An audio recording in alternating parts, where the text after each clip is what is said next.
Welcome to Jason Live. My name is Haley Nelson, and we are back with our STEM career series where we learn about careers in science, technology, engineering, and math from role models in those fields. And today's role model is Dr. Michelle Dickinson. Michelle is a nanotechnologist, and she is the Chief Technology Officer at NanoGirl Labs. But that is not all. She's also an author, she's a speaker, she's a host of the NanoGirl Live show. It's a science show on stage. You're going to hear all about that and more. And so we're going to learn all about her as a STEM role model and much, much more. But when we connect with Michelle in just a moment. But first, I want to remind you that today's event is live and interactive. So if you have questions just below this video window, you can send those questions in to us. And we're going to try to get to as many of your questions as possible. So look, keep an ear out for your name and your question. And we're going to go ahead and get started. Right now, let's say hello to Michelle. Hi there. Hi there, how are you? Wonderful. Thank you for coming to visit at 5 a.m. in New Zealand. It is early here, but of course I'm so excited. We are too. So we're going to jump right in. We've got tons of questions in the queue. This comes from Jackie. Jackie wants to know, what is nanotechnology? Great question, Jackie. Okay, so nanotechnology is studying things at the nanoscale. So you can have a meter, which is a scale, a centimeter, which is a scale, a millimeter, which is a scale, and then a nanometer, which is much, much smaller.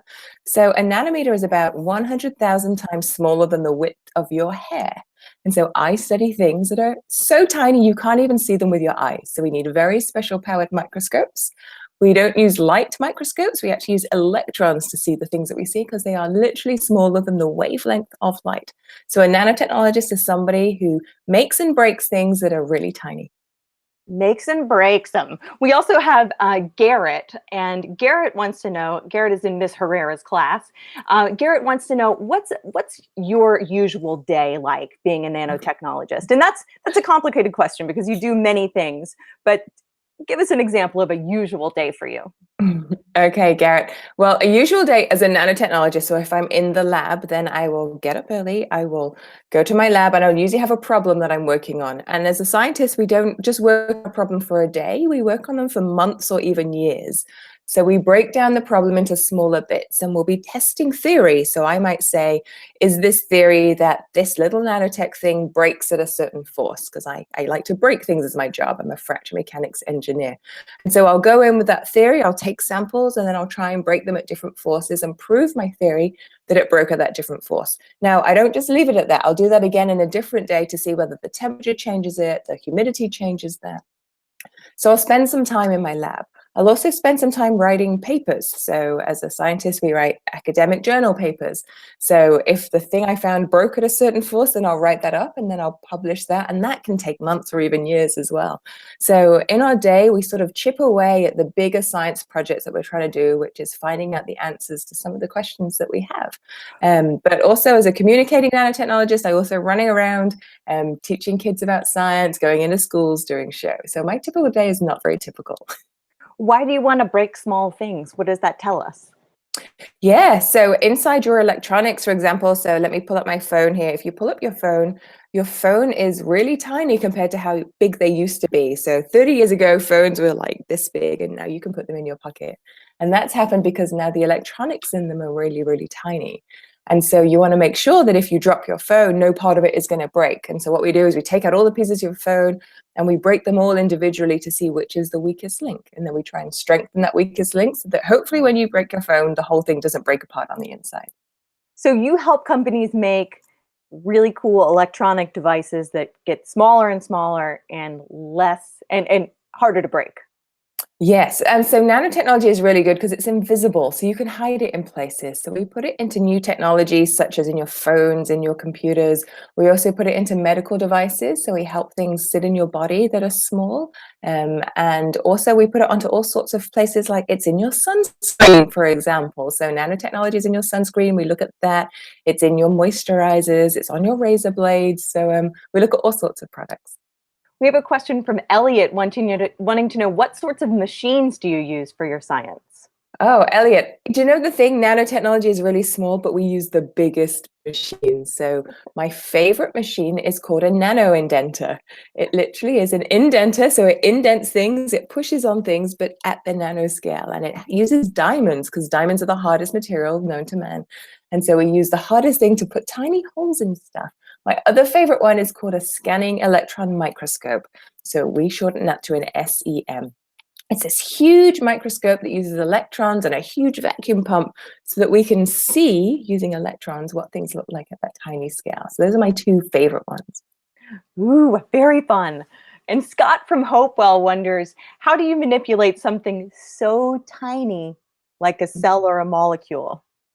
Good question. There are lots of different ways we can manipulate stuff. Now, there's something cool which is called optical tweezers that we can use, which sort of uses lasers to sort of push things around.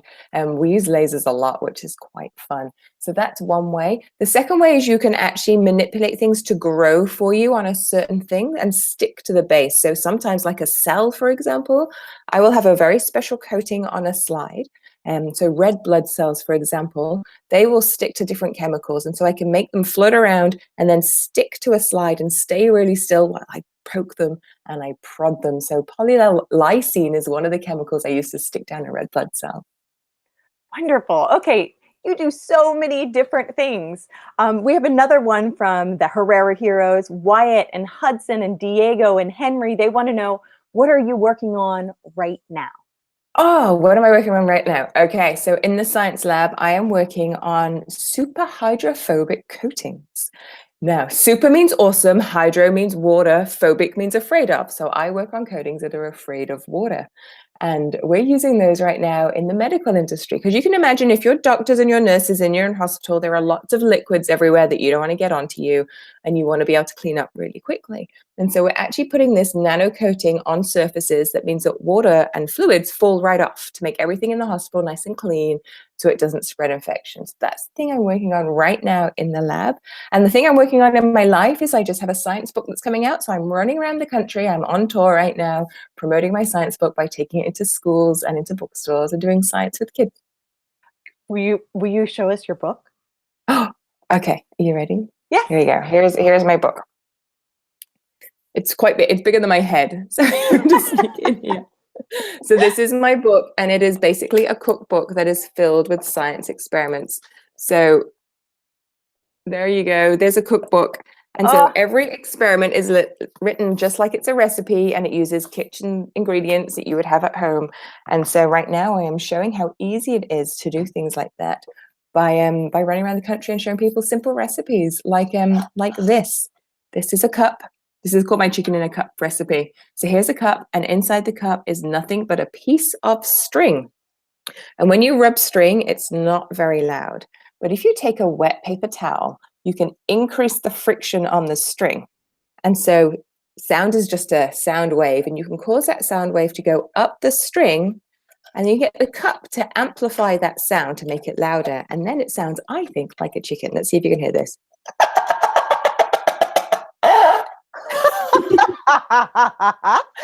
And I love it. Filled with stuff that's like that. So you can do this at home. It's a cup, a piece of string, and a wet paper towel. That's do it again. One more time. Okay. One more time. Chicken in a cup. Here we go. Gonna wrap my paper towel around it and go. There are going to be so many chickens in so many cups tonight. I guarantee it. All right. Let's get to Drew at JCD STEM. What up, JCD STEM? What problems do you face in your job, and how do you solve them?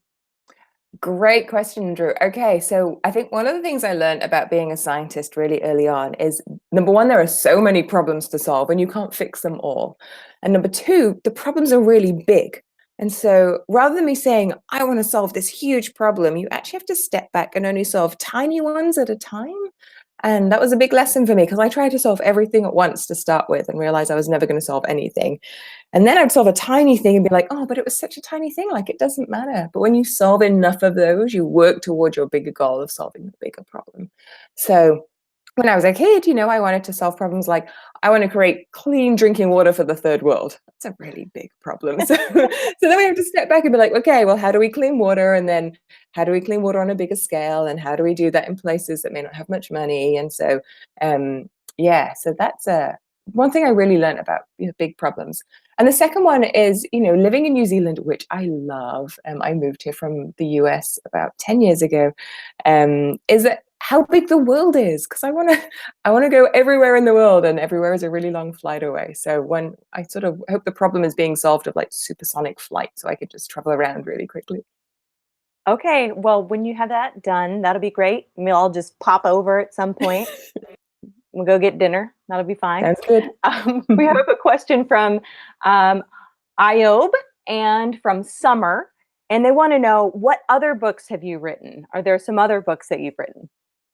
Yeah, Iob and Summer. I have written a book for adults. It's called Number 8 Recharge, and it's all about inventors and their inventions, because I think everybody should be an inventor, whatever age you are. And so I went around and I found some amazing, successful inventors, and I interviewed them about what their invention was and how they made it, which was super cool.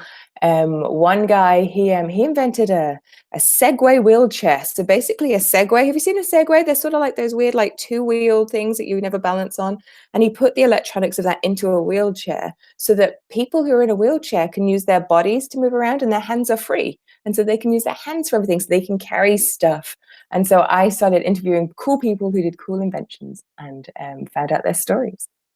That is brilliant. I had no I thought idea. so. I've never even heard of that. Michael would like to know. Would like to know what I can't speak today. Wonderful. What qualifications do you need to work in the nanotechnology field?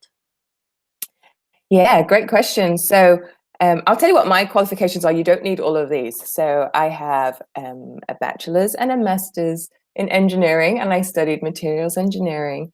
And then I have a PhD also in materials and biomedical engineering that I did at Rutgers in New Jersey.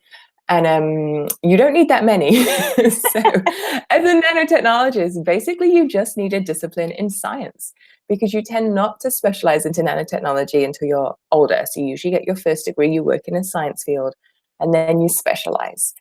So anybody studying science, you can be studying chemistry or physics or engineering or biology to go into nanotechnology itself, or you can study nanotech as a discipline within itself, but you don't have to start with it. You can just sort of move into it. Yes, we don't want to compare, because you do so many different types of things. And there's a question in the queue that relates to your stage show. So I'm just going to, out our friendship here. Just the fact that we actually met on stage. We did. Doing a Kung Fu Hamlet play by We Gabe did. Yanis, who is now, doing his thing in LA, doing awesome. And here we are both as science communicators, which is kind of amazingly cool. So you have this career as a nanotechnologist, you're writing books, and you also have a stage show. Elliot wants to know, what do you do in your stage show? Oh, okay. So we have a stage show. It's called NanoGirl Live. You can watch it free online on YouTube. Just look up NanoGirl Live. We do, well, pretty much anything sciencey. So we have some characters that we play. So NanoGirl is an engineering character. We have Boris, who is NanoGirl's friend, and we have some other characters in there. And basically, it's a show that tries new stuff. So we have 3 shows in total, and we have Little Bang, Big Bang, which is all about doing a little experiment with a child on stage, and then a much bigger version on it that is ridiculous. And then we have Engineering Magic, which is where Boris wants to be a magician, and he's a terrible magician. So NanoGirl teaches him the science of magic, so how things work, so he can do the magic tricks. And we've just got a new space show, which is where Boris wants to be an astronaut. And so NanoGirl helps him build rockets and get his spacesuit, and then we'll see whether we launch into space. So we have 3 different stories, and the whole point is that we can bring science into storytelling and have fun with it and get a bunch of kids on stage to help us with some of the big experiments that we do. There's usually lots of fire, lots of explosions, and lots of pretty experiments. Well, we have a question from Alexandra, who wants to know, what's the most fun you've had doing your job? I can't even, oh, so many. Do you know what? I have fun every single day. I feel really lucky to be in a position where I get to have fun every day. Let me think. Oh, so many things. Like I can't even talk about it. When I got to go to SpaceX, that was super cool. And look at how they were 3D printing their engines. Because we have to worry when we 3D print things because things break in a different way than when we print or when we make metal cast things. And so that was a really interesting problem to sort of look at. So anything space rockets is cool. Yeah, I don't know. I can't even tell you. Every day is so exciting. I get to do some really cool stuff. Sorry, that wasn't a very good answer. Blowing stuff up. So practicing for the stage show, we always have to practice experiments that we've never done before. So in rehearsals, we need to figure out how big an explosion is too big. So that's always quite fun because sometimes they're much bigger than you think they're going to be. And then you have to scale it back a little bit. Oh Like, yeah, a lot. A little too big. Let's just. I like where you're going with that, though. That's. I can't wait to see Boris go to space. Come on. Oh, it's so good. We built a little bottle rocket that we thought would be good in the theater, and we practiced it this year. And oh my goodness, it went so far. Like it went over like 5 car parks, and we were like, oh, we could never do that. So times like that, when you realize things are much bigger, is really fun. Ah, that's so much fun. Taylor wants, and let's see, Taylor, Jackson, and Lewis. They want to know, is NanoGirl just for girls or is NanoGirl for girls and boys? Is Superman just for boys? So NanoGirl is for everybody. She's just a character. And so she is just a girl who wants to be a superhero, and she is an engineer, so she fixes her way out of problems. And I get asked this a lot because she has the word girl in it, but I always say, Superman, Batman, are they just for men? No, it's for everybody. Addison would like to know, why did you choose the name NanoGirl? Great question. So I was going around schools and I was talking about nanotechnology and talking about building superpowers, because we talk about how you can build superpowers with nanotechnology and building your own superpowers. And the kids kept saying, oh, if you're having superpowers, you need a superhero name. And I was like, oh, I don't know what that would be. And they said, well, you're a nanotechnologist, so obviously you're NanoGirl. So I have a bunch of 8-year-old kids in a class who named it NanoGirl, and it's stuck ever since. Okay, now let's see here. NanoGirl is a little girl who wants to grow up and be an engineer. She does all kinds of cool things and blows stuff up and solves problems. Is this based on any character in real life? Any person who wants to be a superhero? Maybe me. And I really, when I was growing up, I didn't have any positive female role models in engineering that I could look up to who were funky like me, who wanted to do theatre and who wanted to do science and sort of blend both together. And so I wanted to create something that other people can look up to and be like, oh, you can do that too. Because I thought engineering was just for boring people who wanted to do things really boring and weren't creative and didn't know how to do arts. And what I've learned is you can combine everything. You can do everything. Okay, so Izzy from JD System obviously read my mind here. She says, are you NanoGirl? So it started out where the kids would call me NanoGirl, but I realized the power of NanoGirl was actually that lots of different people can play her. So NanoGirl is played by 5 different people around the world in different countries. And that person in that country looks like what you look like. So we have a NanoGirl in Abu Dhabi, and she speaks Arabic. We have a NanoGirl in Singapore, and she speaks Mandarin. And so we have different NanoGirls in different countries. So she's very specifically a character now, but she's got the same mission. Her mission is, number 1, she's female. Number 2, she likes to solve problems and build her way out of problems. So that's it. And why is it so important for you to include that kind of diversity in NanoGirl? Why should people in a certain country see someone who looks like them? I believe that if you see somebody who looks like you, you're more likely to consider that career. And so when I was growing up, nobody said to me, oh, you're a girl, you should be an engineer. And I think that's because they didn't know any women who were engineers. So they didn't think that women did it. And since I've been an engineer, and I love being an engineer, and I love all the things that you can do, you can solve problems with it. I wanted to try and create role models that helped young people, but especially girls who may not have thought engineering was for them, to see what it's like, to see how it might be suitable for them, and also to rethink engineering in a different way and maybe, think of it as a career for themselves. I think that anybody who spent a day with you might be like, huh, I think I'm going to be an engineer. Just curious. Well, I'm going to be We a should convert technologist. everybody. It's so much fun. It's like, I love it. It's so much fun. Seth would like to know, did anyone influence you with what you wanted to be when you were growing up? Good question, Seth. I feel really lucky in that my dad was a big influence on me because he just never said no. He said, just do it. And so when I was 8, he got me a soldering iron because he was learning to solder in his job. And so he gave me a soldering iron as an 8-year-old, and I got to solder circuits. And I think that was a big influence on who I am now. And then I learned to code, and I just taught myself to code, and he gave me some books so I could learn to code. So I had these skills because my dad didn't say, oh no, you're a girl, you can't do this. He said, sure, have a soldering iron, code computers. Like, he never said I couldn't, and he let me take apart the toaster and break some stuff in the house to see how it worked. So I think that was a really good influence for me to have the confidence to say, sure, I can take this apart and try and fix it, even though I totally couldn't and I broke it. I love that. We have Jonita from Mrs. Doraswami's class wondering, when you were 11 or 12, did you know what nanotechnology was? No way, Janita. I had no idea what nanotechnology was. And to be honest, I didn't know what it was even in my 20s. Like, I saw it in science fiction movies and I read it in science fiction books, but I didn't know it was a real thing. When I was 11 or 12, I didn't really know what science was, to be honest. I definitely didn't know what engineering was.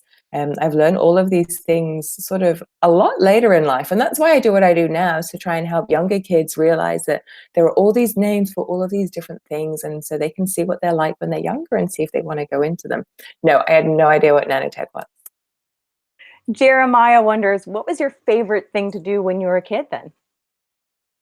My favorite thing to do as a kid, I was an outdoor kid. I like to climb trees. I like to run around. I was a really good swimmer, so I used to swim a lot.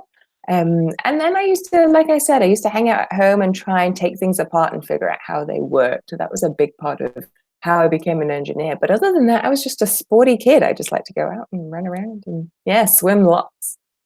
I'm going to take that as personal advice to let my children take things apart safely. Yeah, I think definitely. really fun, or at least not get Yes. mad at them when they, take things apart. I mean, don't take apart the most expensive things. Start with the small things. The toaster. We could get another toaster. Summer and Jackie would like to know, when you were a kid, what did you want to be when you grew up? Summer and Jackie, great question. So I knew I wanted to help people and I knew I wanted to fix things. So when I was a kid, I wanted to be a doctor because that was the only career that I knew of that I thought would do those things. So fixing things is fixing people and helping people. And so I wanted to be a doctor for a really long time. And then I went to a summer school for people who wanted to be doctors. And I went on this summer camp and I knew very quickly I did not want to be a doctor. Like, it wasn't for me. And so then I was like, oh no, well, how else do I fix things and help people if I'm not a doctor? And so then that's how I looked into other careers and went into engineering. But yeah, I think I always wanted to be a doctor as a kid because it was the only career that I sort of knew that involved science that I was good at school and would help people. It is really kind of funny when you think about that, because you have an idea in your head when you're a kid of what a certain career will be like. But once you have to have an experience getting to know what that is through an internship or a camp, something like that. I think that's really important. Lily would like to know, what was your favorite subject in middle school? And Caden wanted to know, what grade did you start to enjoy science? Okay, my favorite subject in middle school. Oh, that's so hard. I don't remember. Like, I loved them all. I loved music. I really liked music. And I think that's because music's quite mathematical, and I didn't realize at the time that I was working my mathematical part of my brain. So I liked music. We didn't do much science in middle school, so I didn't really like it then because I wasn't really sure what it was. I liked art. We used to do a lot of pottery, and I really liked making shapes with my hands. And that's really important because what I've learned is I'm a hands-on engineer. I like to be an engineer that works with their hands. And there are lots of different types of people, but I like working with my hands and seeing things and doing things. Whereas some people are very theoretical. They just like to look at the books and then come up with theories. That is not me. So I liked all the subjects subjects where I was practical with my hands and where I got really messy. So I quite like art and craft too.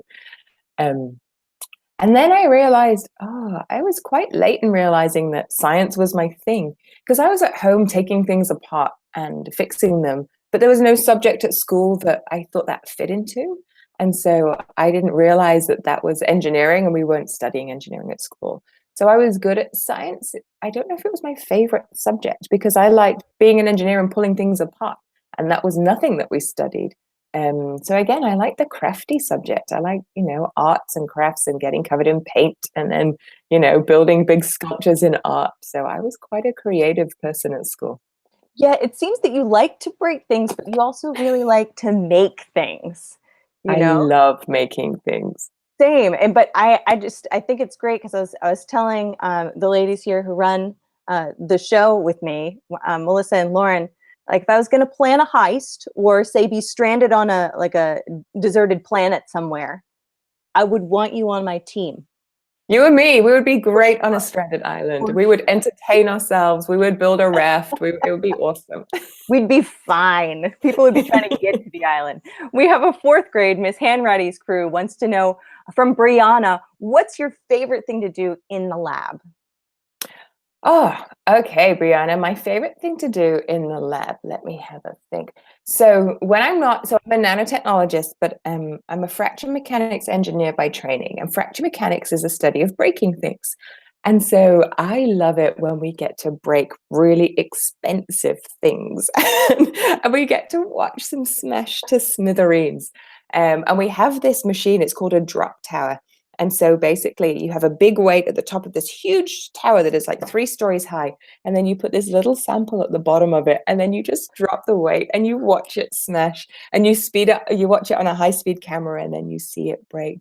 There's another machine called a Sharpie tester, which is exactly the same thing. So it's basically this huge mallet that sits on the ceiling and then it swings and it smashes your tiny little sample that is on the ground. So I reckon that's my favorite thing, because smashing stuff and getting paid for it is so cool.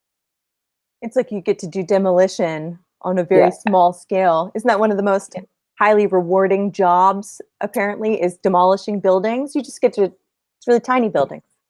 It's exactly what I love to do, and getting paid for it and never having to put it back together. It's pretty fun. Abigail would like to know, when you do your speeches, do you get nervous? Oh, Abigail, goodness gracious, yes, I get so nervous. And people who say they don't get nervous when they're speaking, I think are fibbing. Yes, I get really nervous. And one thing I've learned is how to help me with my nerves, because nerves can actually stop you from giving speeches. And so I have a couple of techniques. One of the things is I don't eat before I give a talk, because my tummy gets very upset and sometimes I want to vomit because I'm so nervous. So I stop I don't have a full tummy before I talk. I listen to very calming music before I go on. So I put my headphones in and listen to very relaxing music to try and bring my heart rate down. And thirdly, I never go on stage without having practiced something first. So usually we're nervous because we're not sure what is coming. And so I make sure I'm as prepared as I can be by practicing my speech before I give it. Great tips. Kennedy wants to know, is there anything that made you frustrated, that made you mad, or ever want to quit? I'm not a quitter, so I don't think I've ever really wanted to quit. But I get really frustrated with how long things take. I am very impatient, and science takes a really long time. And so I've had to learn to be more patient, because I want to solve a problem in a day. And I was like, what do you mean it can take 10 years to solve a problem? That's crazy. And so I was frustrated at the start because I didn't think things were going quickly enough. But now I've learned to just fight little battles at a time. So you're solving tiny problems and have a goal every day so you feel successful, even though the challenge can be much, much bigger than that. I think that's really great, a good lesson to learn, just because I think that most people need those little successes.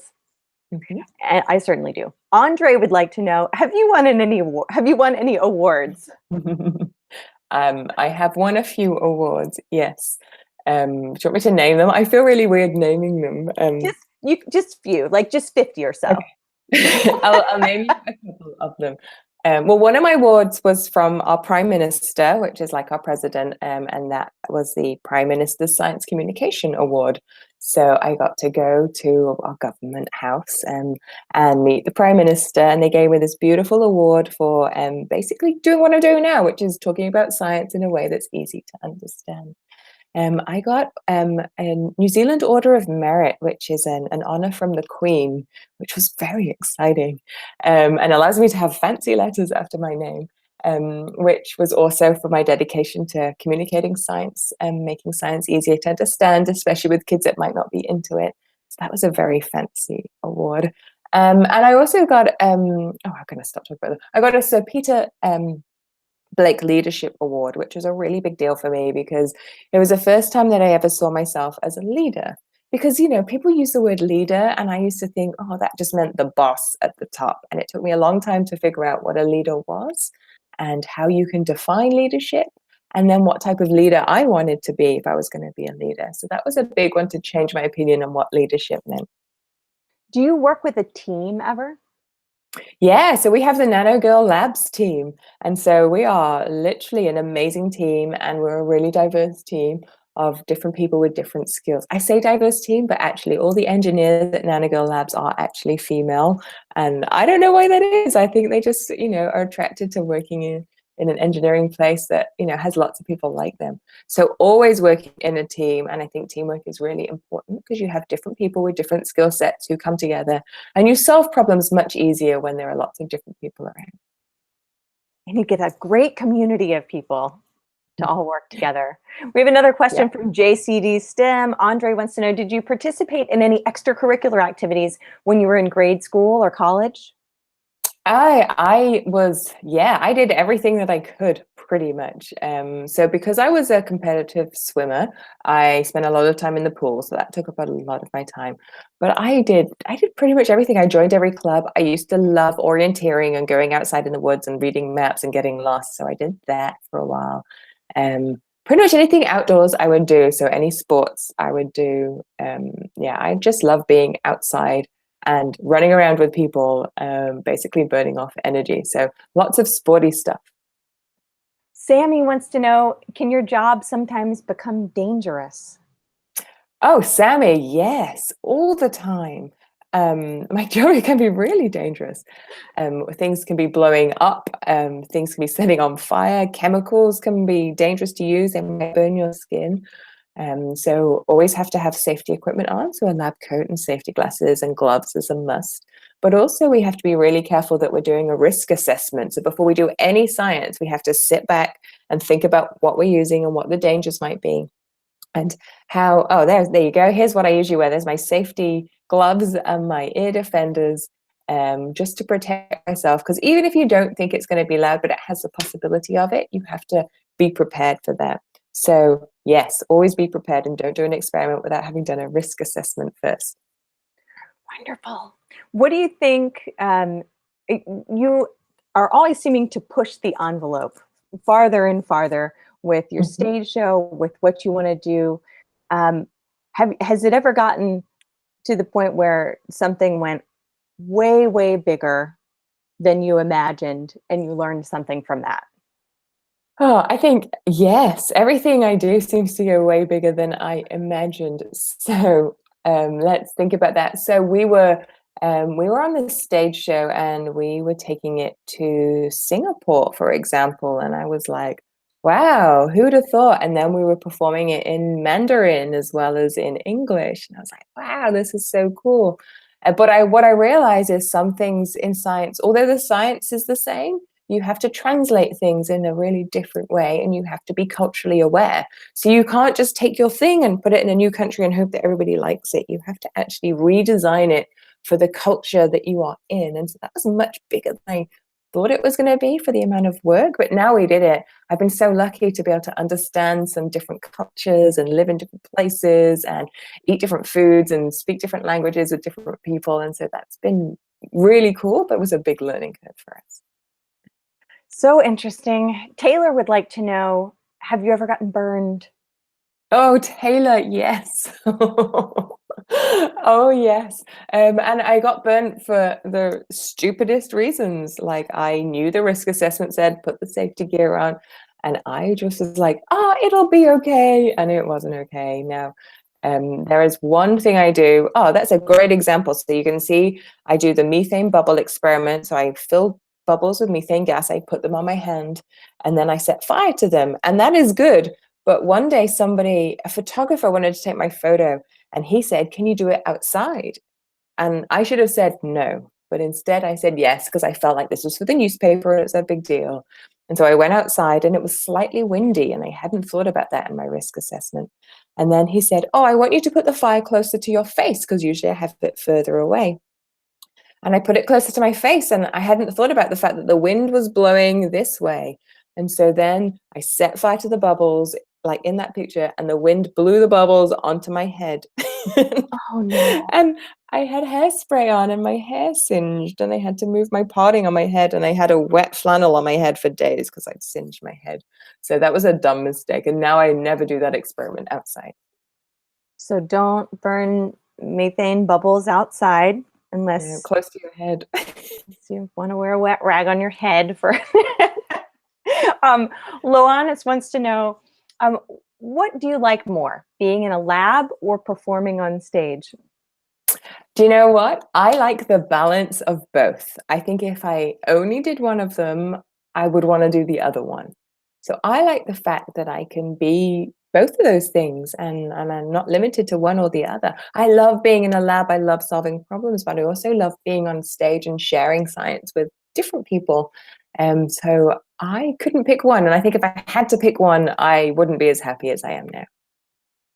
I know that feeling, and it's so awesome because one without the other wouldn't make as much sense.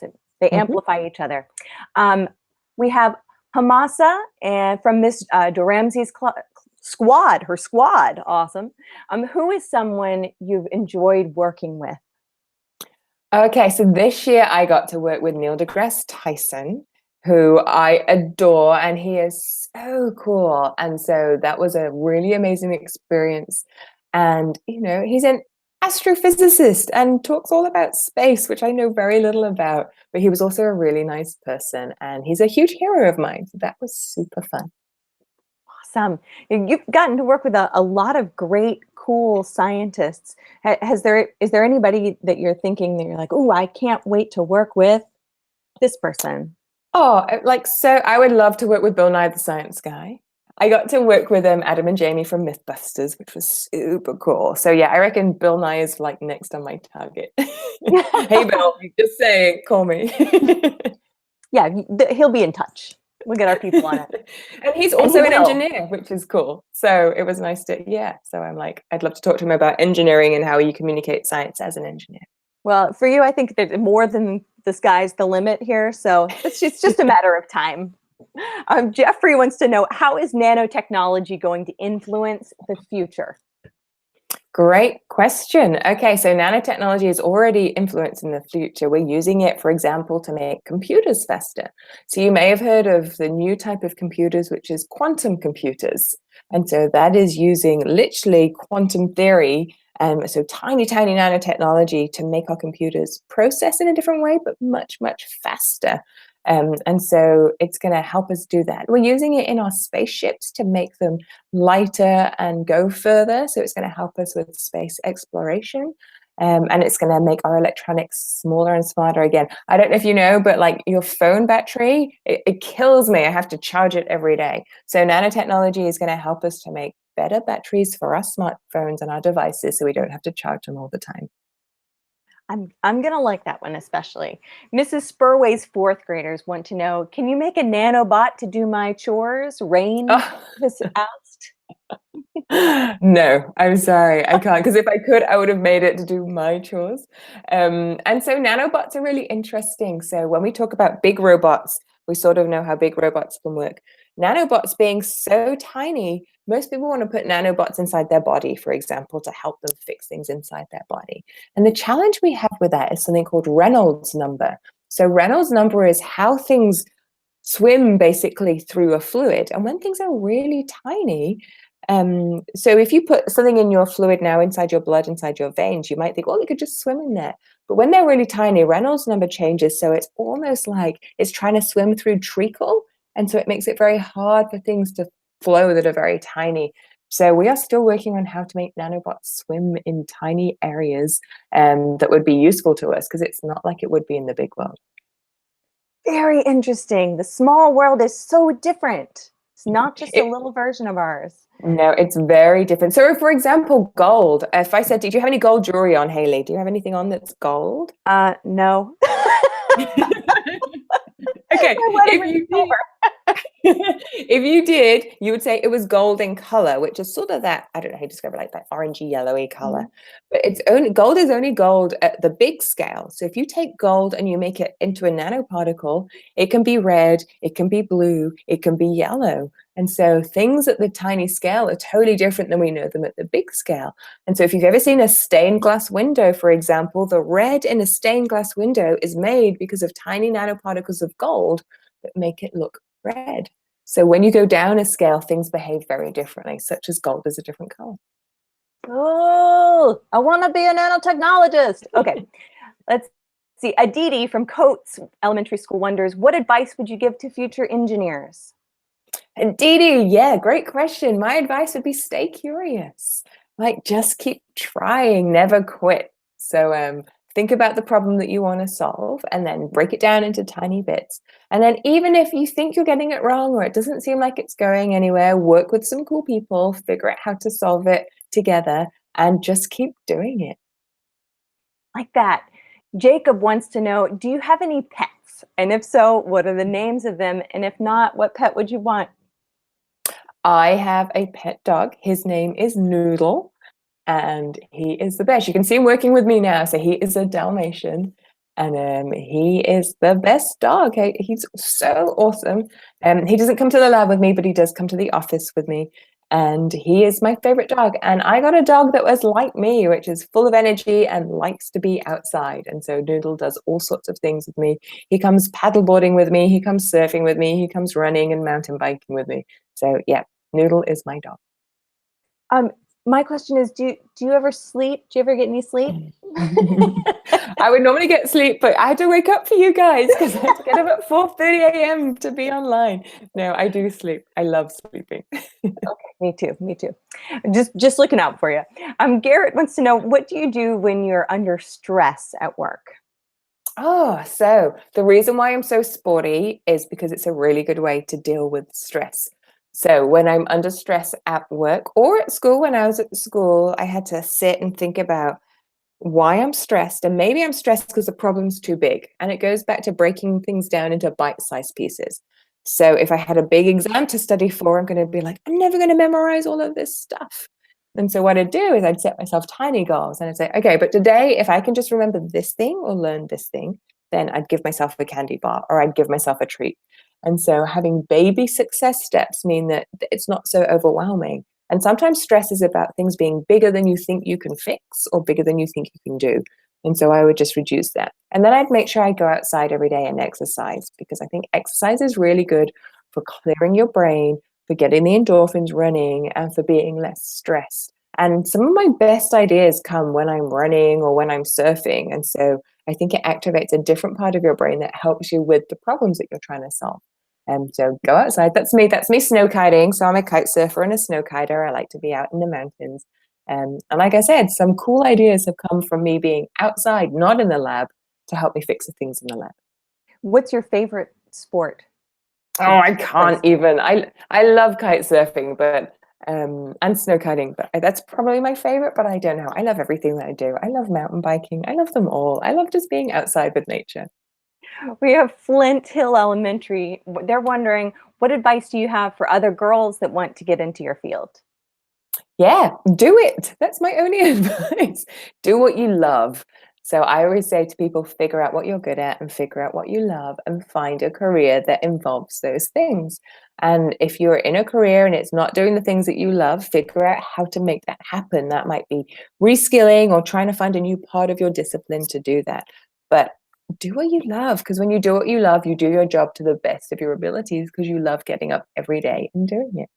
Okay, this question is particularly important for you today because you love everything, but this is a question we ask every time: waffles or pancakes?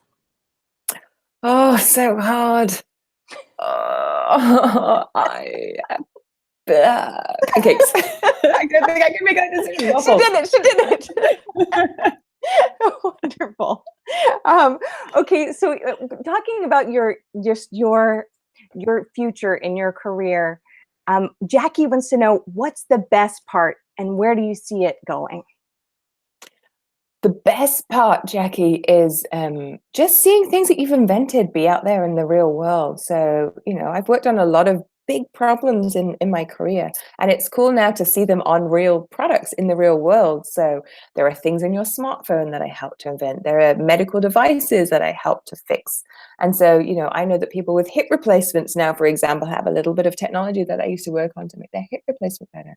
So I love seeing things that I invented actually being out there in the real world.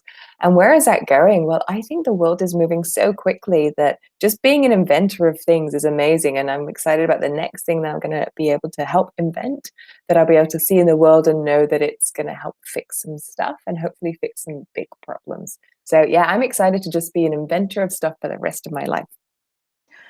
Well, we're excited to see where that goes. Even like having only seen you and where you've gone in the 10 years that we've known each other has been amazing. And I can't believe it, but our 45 minutes has flown by just like that. Unfortunately, we are out of time. Michelle, thank you so much for joining us today, especially so early. And we know you have a full day ahead of you and a full life. And thank you so much for being here. And thank you to everybody who submitted so many amazing questions. It was so fun to hang out with you all. All right, bye. We are out of time, and our next event is going to be on May 10th, featuring STEM role model Guillermo Caravantes. Guillermo is a volcanologist and CEO of GeoArc Foundation, where he's working to record internal dynamics of a lava lake and building the first house that's going to be able to withstand deadly pyroclastic flow from volcanoes, called the Pyro House. Very cool. And he's searching for new species in a Central American crater. So please remember, we're going to check out all that, and you can follow us on Instagram, Facebook, Twitter. If you want to drop by and say hi during the week, we will be there and get some behind the scenes. Until then, from Jason Learning, I'm Haley Nelson, and we'll see you next time on Jason Live.